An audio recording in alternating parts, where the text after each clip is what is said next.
Chapter 6. Lavender Unicorn Syndrome, Part 1. The quiet town of Portsmouth was located in the northwestern corner of Equestria. It was cut off from the rest of the land by the mountain range known as the Teeth on one side, and bordered by the vast ocean to the west on the other. The town, home to no more than a few hundred ponies, had no night shift history to speak of. In fact, this had been the first time I'd ever heard of its existence. As such, it came as no surprise that the equestrian railway wasn't connected to the town. The nearest stop was in the similarly small Stoughton Crow, lying at the foot of the Teeth which separated the two communities. Stoughton Crow was one of the northernmost Germain settlements of western Equestria, and it was as close as Canterlothian influence ever came to Portsmouth. Tucked away behind the mountains, Portsmouth was, for all the capital cared, autonomous. The townsfolk rarely left their home, and when they did, they mostly ventured no further than Stoughton Crow. Now, my task was to brave the heights of the Teeth, to uncover what lies beyond the shadow over Portsmouth.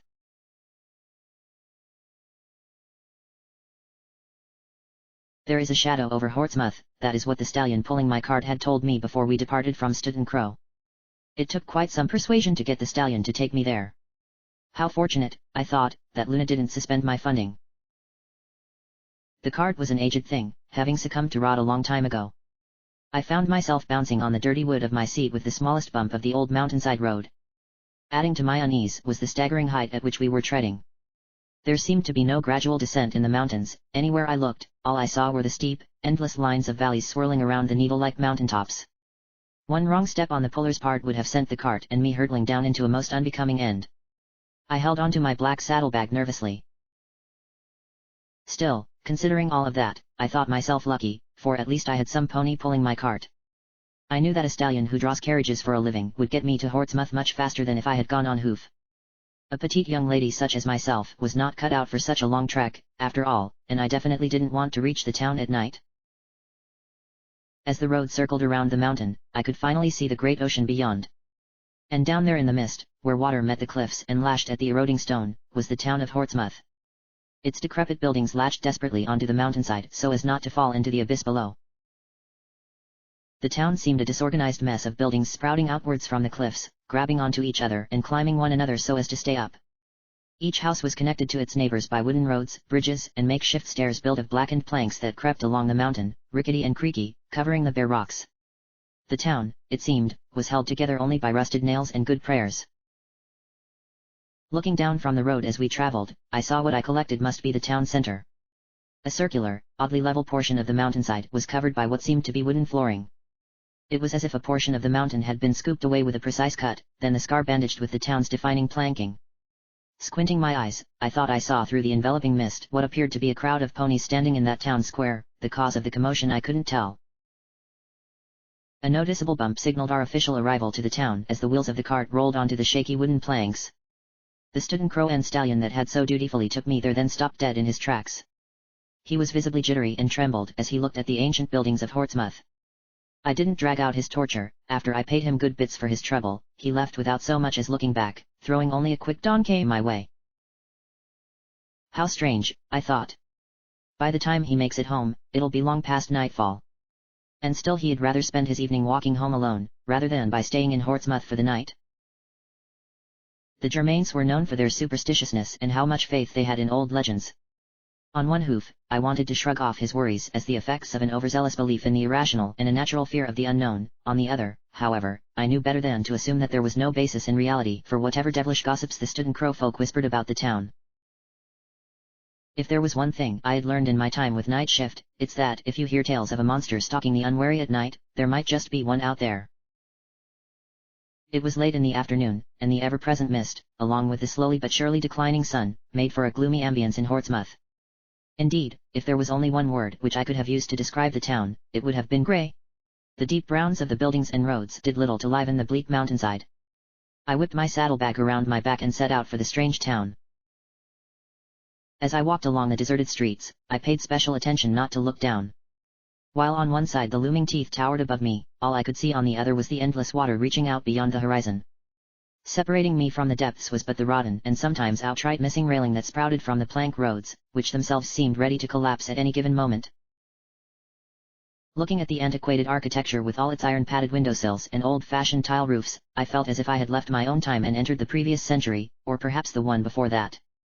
Long corroded weather vanes cranked horribly atop crumbling homes, and even today I can clearly recall the distinct, unabating smell of wet wood that pervaded every alley.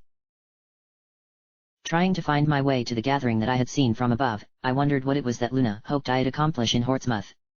I hopped from one squeaky panel to the next, getting around a corner to finally come in view of the town square. The crowd was still there.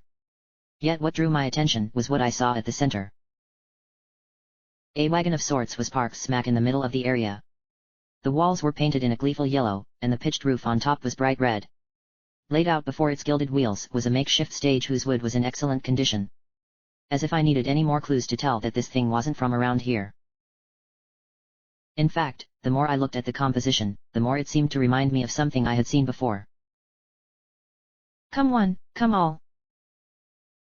I thought I recognized the voice that emanated ominously from that house on wheels, that endlessly haughty tone, the unabashed hubris. I stopped in my tracks, taking a deep breath, refusing to believe it. Perhaps if I don't accept it, it'll go away. Oh, will I ever learn? "Come and witness the amazing magics." You have got to be kidding me. "Of the great and powerful Trixie." In a puff of smoke and light, the mare herself appeared, wearing her trademark grin. The fireworks and spell explosions that followed were obviously meant to get the audience stirred in anticipation of what was to come. Being, seemingly, the one pony who knew all about what was to come, they had the exact opposite effect on me. The crowd, on the other hoof, was much more impressed than I was. They clapped and whistled cheerfully. As I made my way to them and pushed a few ponies aside getting to the front, I noticed that there wasn't a single horn to be seen, save for mine and Trixie's. Have these ponies never seen a unicorn before? No wonder, then, that they were so enraptured. Trixie was dressed in her recognizable attire of a witch's hat and collar cape adorned by mismatched pictures of colorful stars. She pranced around the stage, waving her hooves erratically in the air in motions designed to entrap and entice the uneducated masses. Her horn spewed forth sparks and more puffs of light to complete the act. Standing first in line, I was able to best enjoy the legerdemain and hocus-pocus performed by the busted boaster. "Watch in awe as the great and powerful Trixie performs the most spectacular feats of magic ever witnessed by pony eyes." Well, that's another way to put it. The crowd oohed and eyed at Trixie's proclamation, clearly eager in their anticipation. Yet the situation begged the question, why is she here? Indeed, Trixie could hardly have picked a place worse than Portsmouth to acquire her long-sought-after fame. Or had I, perhaps, humiliated her so much in Ponyville, all those years ago, as to make her flee this far? Surely I'm not that intimidating. Trixie waved her hooves again, and in a small glimmer of light, she conjured up a bouquet of flowers mid-air. Then, after taking the flowers into her hooves for a moment, she cast them away, each disappearing in its own little flash of blue glow. The crowd cheered in response, stomping on the ground with their front hooves to clap for the magician on stage. I sighed deeply. I may have sighed a bit too loudly, in fact, as I saw Trixie's ear twitch a little. Her eyes began scanning the crowd, looking for the source of the sound that threatened to burst her ballooning ego. "What was that?" she asked, standing up defiantly on her hind legs. "Who is so ignorant as to challenge?" And then she saw me. Her mouth was left hanging agape. The look of complete and utter confusion in her eyes as she stood there, balancing clumsily on two hooves, is a cherished memory of mine to this day. After a short moment, however, her mouth formed a teethy grin. "It seems Serendipity is a friend of the great and powerful Trixie," she announced proudly, looking me straight in the eye. The light pink glow of Trixie's magic quickly surrounded me, and before I knew it, I was standing on stage, right beside the showstopper. "Who would have thought that in the distant town of Portsmouth, the great and powerful Trixie would find her long-lost friend?" she yelled loudly, posing and motioning towards me as more fireworks and sparks flew up to explode in the air. On cue, the crowd cheered. "What are you doing?" I asked through my teeth. "Behold, ladies and gentle colts, Trixie's faithful assistant!" she yelled at the top of her lungs amidst a cavalcade of lights and flashes. "Sparky Starbutt!" "What?" Out of nowhere, a small red ball of some kind appeared before me, and before I could react, it flew straight for me. A sharp sting of pain rushed through my body as the ball collided with my face. Quickly wiping my eyes clean of the resulting tears, I saw that the ball had been stuck onto my nose. Trixie had turned me into a clown, much to the audience's amusement. "Stop it!" I screamed. I attempted to pick the ball off, but my hooves seemed to pass straight through, unable to touch the thing. It stood as thin as air. A quick flash of light disoriented me. When the colorful cloud of smoke faded, I found myself fully clothed in what seemed to be a mix between a shower curtain and a ragged mattress, elegantly crafted into a most undignified dress. I had, at this point, just about enough of Trixie's foal-like antics. Should I just hold her down, I wondered, and humiliate her in front of every pony again? Or should I simply blast her off the stage? I had many options. Yet, for now, I still vowed to attempt to settle this in a peaceful way. While I had no qualms about teaching her another lesson, I hesitated with stooping down to her level by engaging in a petty magic duel. Trixie looked me over and grinned, moving her eyebrows up and down challengingly. I walked closer to her, gathering willpower to talk to her politely. "Trixie, please." No use. As soon as I opened my mouth, Trixie used her own magic to teleport to the far end of the stage. She tilted her head to the side and flicked an ear at me. "What's that?" she asked. "The great and powerful Trixie cannot hear little Starbutt." After a deep breath, doing my best to keep my eye on Trixie and ignore the cackling crowd, I channeled magic and teleport Ed to her side, still determined not to tear her limb from limb. Upon arrival, however, I was greeted by but larger red cloth that tangled around me as I materialized. Throwing the thing off, I saw that Trixie was standing at the exact spot where I had stood before my spell. The red cloak was now floating beside her, and she waved it teasingly in the air like a matador anticipating a charging bull. Our spectators were about as amused as she was, bursting with laughter. My eyes may have been twitching at this point, my memory is a bit clouded, I confess. Still, keeping cool, I took a slow step forward. Trixie raised an eyebrow. I took another long, calculated step, inching closer to her with unbroken eye contact. When I lifted a hoof again, a violent flash of light blinded me. I felt blunt impacts on my back and sides, and became completely disoriented for a few seconds. When I regained my sight and the colorful smoke cleared, I found myself lying face down on the stage, and I could feel Trixie's hooves stomping on me as she stood triumphantly on top of me. "Thank you. Thank you," she said to the cheering audience. She blew kisses with a hoof, sparks and rose petals flying out after each smooch. My legs ached too much to push her off physically, and I was still delirious by being thrown around. Furious as I was, I conceded defeat. Clearly, deciding not to play was not the winning move. And as much as I hated to admit it, I could only admire her exceptionally fast teleportation abilities.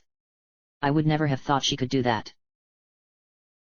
From the corner of my eye, I saw Trixie's head descending slowly.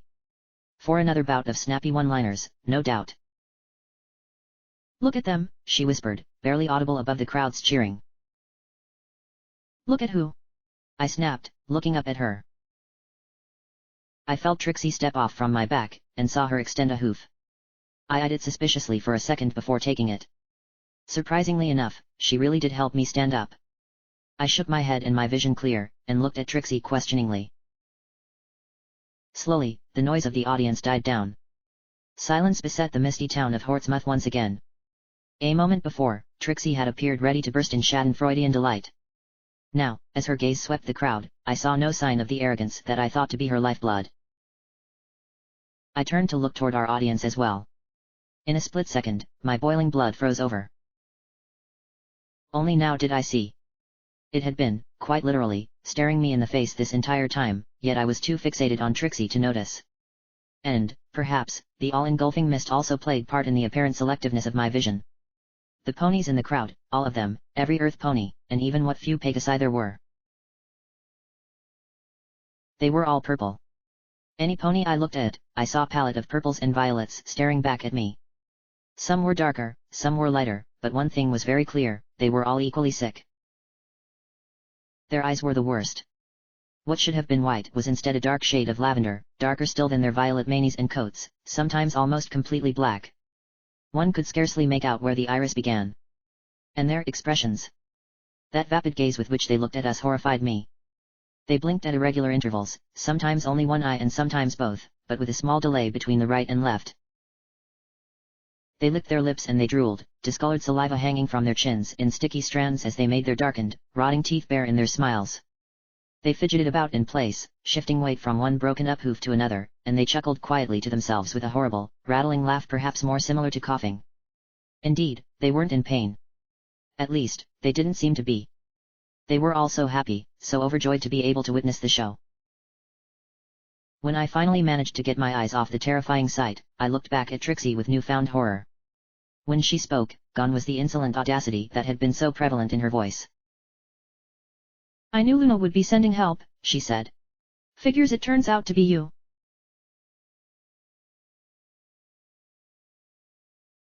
Trixie insisted that she showed me around town. She dispelled the illusions of the dress and clown nose, and after clearing the stage of props, we left the crowd behind. How she could bear prancing around in that ridiculous wizard cape and hat all day was beyond me.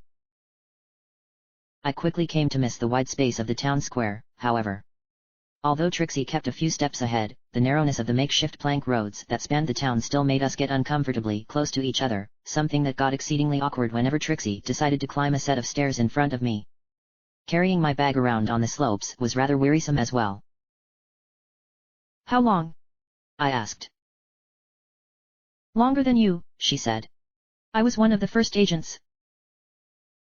"How did you become an agent, anyway?" "How did you?" "Well, there was that thing with my parents dying." "I'd rather not talk about that," I said. "And I forgot," she replied. "Point taken." "It's very clever, though," I said. "You use the whole traveling magician shtick to go wherever Luna sends you, isn't that right?" "Observant as ever." She nodded. "And I was doing just the same in Ponyville. Before you and your special friends lured that Ursa Major into town." "Ursa Minor?" She groaned. "Oh, yes, of course, how could I forget? Thanks to those two Boy Scouts, my cover was blown. Or destroyed, more like. I couldn't stay in town any longer, and, needless to say, that Parasprite infestation I was sent to fix was left unchecked." She exhaled deeply. "I do take satisfaction in knowing that you had to deal with that later, though," she added sassily. "After everything you just put me through, you still felt the need to rub that one in, didn't you?" I asked. "Yes," she answered. By this time we have made quite the distance from the town square, although perhaps less horizontally and more vertically. After a final set of stairs, we seemed to have emerged at the highest part of town, at a portion of the mountain where the slopes were gentle enough to safely stand on. Below, I saw the entirety of the town, laid out along the steep slopes. The town square was in plain sight as well. Interestingly, much of the audience was still there, even though the show had ended long ago. They just stood there, staring at the empty stage. I wondered if they even realized that we were gone. Not far from Trixie and I was what appeared to be a playground. Sets of swings and seesaws stood wedged into the rocky cliff. Trixie walked up to the composition and I followed curiously. She pushed one of the swings gently. Its rusty chains rattled and made an infernal screeching, but the swing, aged as it was, seemed to hold. "Tell me, have you noticed anything strange about the crowd down there?" Trixie asked. I took another look at the square. "Apart from the obvious?" I asked. "I noticed there were no unicorns. Looking at them now, I need to ask, why are they still there?" "They're a slow bunch," Trixie responded, glancing down at them as well. "I've been putting on the same show every day and they never seemed to notice. If anything, they were getting more into it each time. Looks like they admire repetition. They'll disperse in time, though." "What about the lack of unicorns?" "That's troubling, yes, since the latest equestrian census revealed a small unicorn population in town. Still, there is something that I think is even more worrying. Haven't you noticed anything else?" I shrugged. "Can't say I did." Trixie pushed the swing again. The metallic creaking hurt my ears, but Trixie seemed not to even notice. She stared blankly at the swing as its movement gradually slowed and finally stopped. "You know, Sparky," she began, "in my tours around Equestria, I've got used to all kinds of audiences coming to see me. It's mostly just ponies, but there have been donkeys and mules, horses, even the occasional griffin. And no matter their race or class, curious folks always have something in common. More often than not, they tend to bring their children. Trixie pushed the swing one more time. I haven't seen a single foal in this town, she said.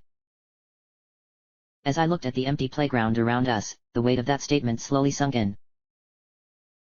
How long have you been in Hortsmouth? I asked. Luna received reports of oddities regarding Hortsmouth a week ago. I've been here 3 days, this being the 4th. Does Luna have any idea what happened? She has no clue, no pony does. I was sent to look around, and I've been told that after a few days another agent would be sent. She looked at me, then back at the swing and sighed. What are the chances? She mumbled, shaking her head. How did Luna even learn of this place? I asked, ignoring that little comment. I don't think any pony ever comes here. That's true, Trixie replied. But Hortsmouth folk often leave, mostly to visit Stud and Crow. They're regulars at the stores. And when a Stud and Crow and shopkeeper gossiped that disfigured ponies arrived from Hortsmouth to buy candles and ropes, the rumors quickly reached Luna's ears.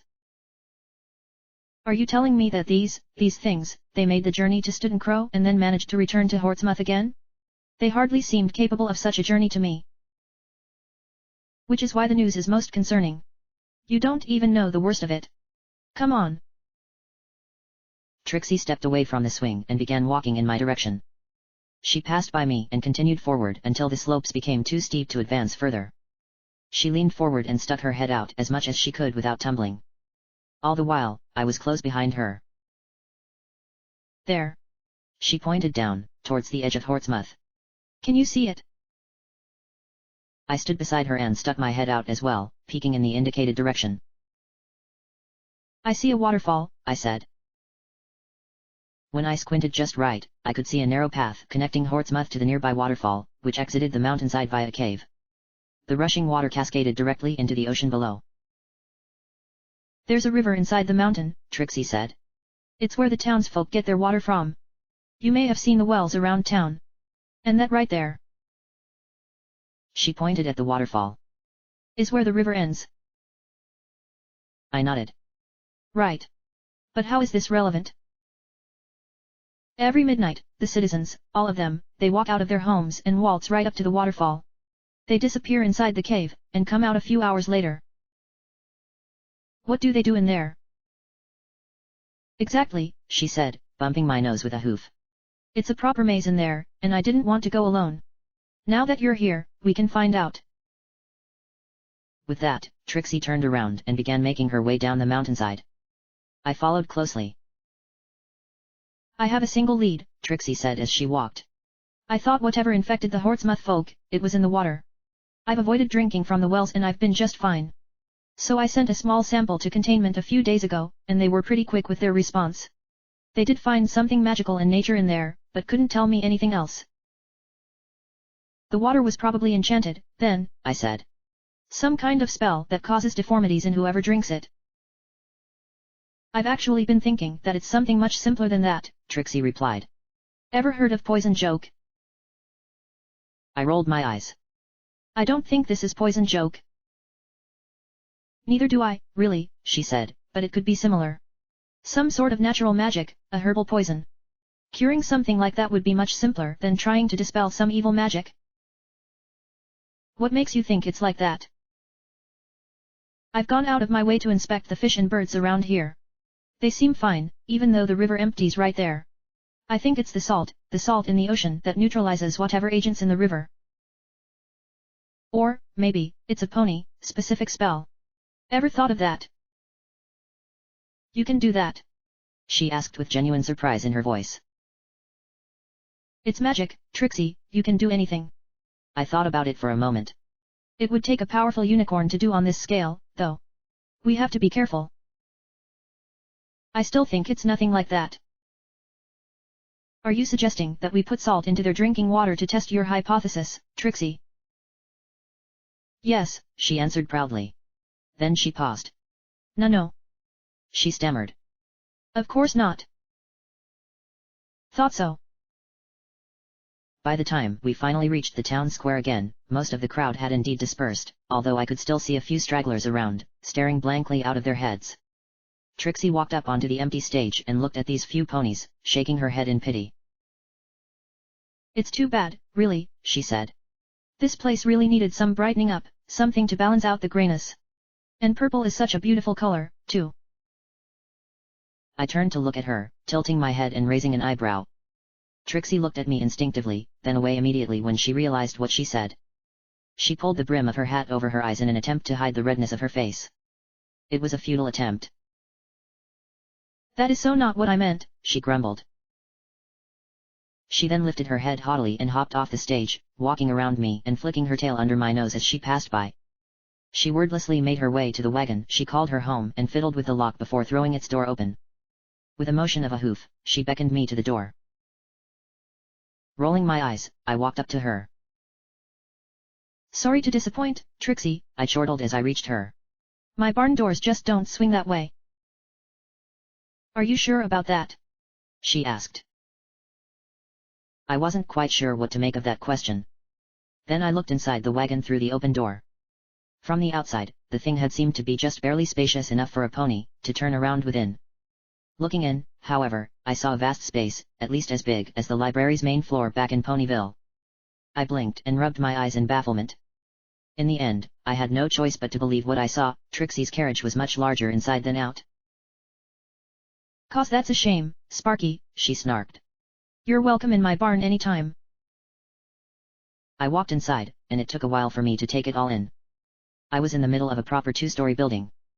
The lower level, where I presently stood, was a large circular room.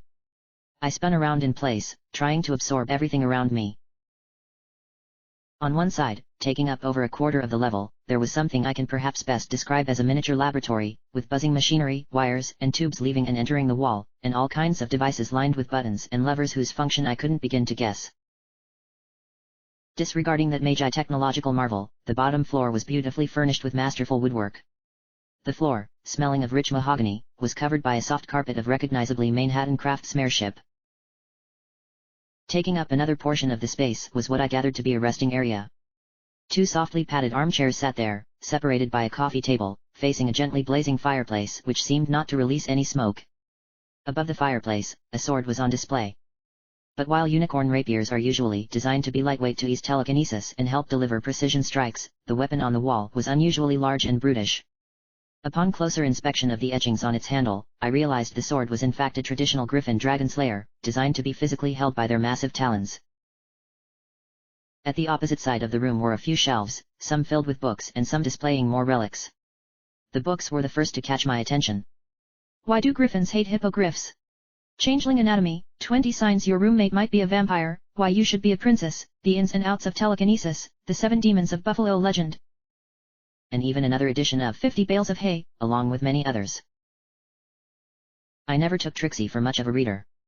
Indeed, the only thing I had ever taken Trixie for was but a lowly stage magician compensating for her lack of confidence with an unhealthy amount of puppet arrogance. To find out about her like this was humbling, to say the least. I suppose ponies really aren't always what they seem on the surface. Among the many queer artifacts on the shelves, I recognized a vampire's fang, a werewolf's cloven hoof, and even what I thought to be a changeling's horn. Not far from the shelves was a large chest labeled simply "Weapons," held closed by an enormous metal lock. I was almost getting dizzy by how fast I was running about, turning my head back and forth, examining every last thing inside. "Yeah, well," Trixie's voice came from behind me, "there's a few upsides to the traveling life. You get to collect all kinds of things. They're my replacement for Pony Connection." She let loose a prideful giggle. "Guess Luna cares too much about your friendships in Ponyville to ever send you far, eh?" The question made me stop. "Yes," I said, turning to her. "I suppose that's right." But not anymore, apparently. As I didn't want to think about it, I opted to quickly resume my inspection of Trixie's home. On the upper level of the wagon was what Trixie called her living quarters. Although much smaller than the lower level, the upstairs room was still comfortable. A bed, a wardrobe, a mirror on the wall, a table nearby, the simplicity of the room was in stark contrast with the exhibit below. Walking down the stairs, as I beheld the lower floor one more time, I couldn't help but be filled with a sense of professional admiration towards Trixie. And perhaps a faint shade of jealousy. I hated myself for that. I thought I had grown out of such things by now. Trixie leaned against the wall by the door, waiting impatiently for me to finish strolling around. This is unbelievable, I said. Where did you get this? Did you make it yourself? No, of course not, she said. It was a gift for my faithful service, courtesy of Luna and straight from containment. Don't think I could build anything remotely similar if I tried. She looked at the whirring machinery in the corner for a moment, then back at me. I did tinker around with what they gave me, though. That room up there? That's all mine. A Magitech device that bends space, I mumbled. It goes all the way back to Star Swirl. I've read about the theory, but to see it like this, I have no words. It's less useful than it sounds, honestly, Trixie said. For now, anyway. The machinery's much too clumsy to be usable offensively. And, again, incredibly hard to make. What about your previous wagon? The one trashed by the Ursa. Was it a prototype, she replied. Even bigger. Still couldn't replace it. Oh. A pause. Feel bad yet? Trixie asked. Very, I responded. Good. She nodded. Now hold on, I said. If this thing can bend space, that means it also bends time, right? Trixie blinked. Can this thing travel in time? I asked. She sighed deeply. I think that's enough for now, she said, looking at me as if I were insane. Listen. Our task is to get inside that cave. And I have a plan.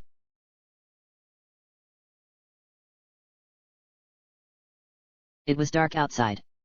I sat comfortably in an armchair facing the fireplace, looking into the dancing fire. Trixie's hat and cape hung on a small coat rack nearby. Over the serene cracking of the flames, I heard the wizardess herself messing about with the machinery at the other end of the room. Soon, I heard the sound of her hooves getting closer, and when she sat down in the other chair beside me, a small cup of tea floated before my eyes. My purple-tinted aura drove away her pinkish glow and the cup flew gently under my nose. That smells excellent, I said. No local ingredients were used, I take it. Only in yours. Thanks, Trixie, you're so nice. Aren't I just? Her cup floated up between the two of us, and I moved my own cup there to clink them together. Cheers, we said in chorus. I took a small sip. You sure this is going to work? I asked. It had better, she said. Being bitten once was well enough, thank you very much. Celestia knows what I'd have done if the infection was transferred like that. The town of purple ponies that bite at night, I said. Sounds like something out of a terrible adventure flick. No joke, though. These ponies? I tried following them to the cave just the other night. Can't really do it from a distance because the streets are so narrow, and there's so many of them. And when you get close, they kick and bite. It's insane. Completely placid during the day, aggressive by night. Another mystery to solve. Exactly. She leaned out of her seat and looked back, out the window, I imagined. Getting pretty late, she said, taking a sip of her tea. We should probably begin. I looked outside as well. I guess that's right. I cracked my neck and stood up, stretching my legs and placing my cup of tea onto the small table to the side. Trixie did so as well. We walked to the large space at the center of the room and stood before one another. Now remember what I taught you, Sparky, Trixie said. Concentration is key. If you mess this up, you're getting your visage ruined, one way or another, I said. I'm pretty good with magic, trust me. And the idea is sound. Although, I still find the execution a bit questionable. Oh, who's a shy filly? You can't cast a high-level illusion spell on yourself, you know that. It's just not possible for a simple unicorn. So get to it. I closed my eyes and concentrated. I pictured Trixie in my head, focusing less on minute detail and more on the most defining features. A slim build, thin legs, blue all throughout, the cutie mark, the eyes and silver mane. Then I formulated a different image of her, a Trixie whose coat had a noticeable shade of lavender in it. I gradually faded out all of the blue, strengthening the purplish hue. I adjusted her mane to a similar, slightly lighter color, and darkened her eyes and teeth to match the Hortsmuth look. I carefully erased her horn and redrew her cutie mark into a simple circle. Unassuming enough, I thought. Then I added the finishing touches, such as the cracked hooves and bleeding lips. I opened my eyes, and in front of me, I saw a proper, upstanding Hortsmuth citizen. Done already? Trixie asked. How do I look? Absolutely horrible, I said. She grinned, showing off her new teeth. Excellent. Now hold still. I straightened my back and awaited the spell. Trixie closed her eyes and I saw her horn light up. I admit, I did get a little nervous, seeing it pointed at me like that. After a short while, she opened her eyes and looked me up and down. All done, she said with a proud look. What? I asked, looking at my hooves and legs. I don't seem any different. Not to yourself, of course, she explained, rolling her eyes. But trust me. Trixie disappeared in a flash of light. Shortly afterwards, she reappeared with another one, the mirror I had seen upstairs now suspended mid-air beside her. Looking into it, I saw a darker version of myself. My eyes were nearly pitch black. Looking down, my own hooves seemed completely fine, yet those of my reflection were worn and jagged. My horn was also gone, and my cutie mark was now a disorderly bunch of small stars scattered about.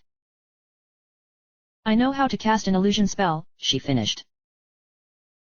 Incredible, I mumbled. I am I not? She chortled. Her girlish giggling was interrupted by a noise from outside. Trixie's ears twitched and she ran to the window, leaning out into the darkness. She then pulled back inside and shot me an urging look. They're outside, she said. Ready? Give me a second, I replied. For all our joking around, the situation in Hortsmuth was no laughing matter. Lightening the mood during the day was one thing, but now that the moment had arrived, I knew needed to be prepared, both mentally and physically. The cup of tea I had left on the table floated to my mouth. Quickly downing the last drops, I sent it back to the table again. I then closed my eyes and took a deep breath. Looking at Trixie, I exhaled. Now I'm ready. Not just for licking, part 2.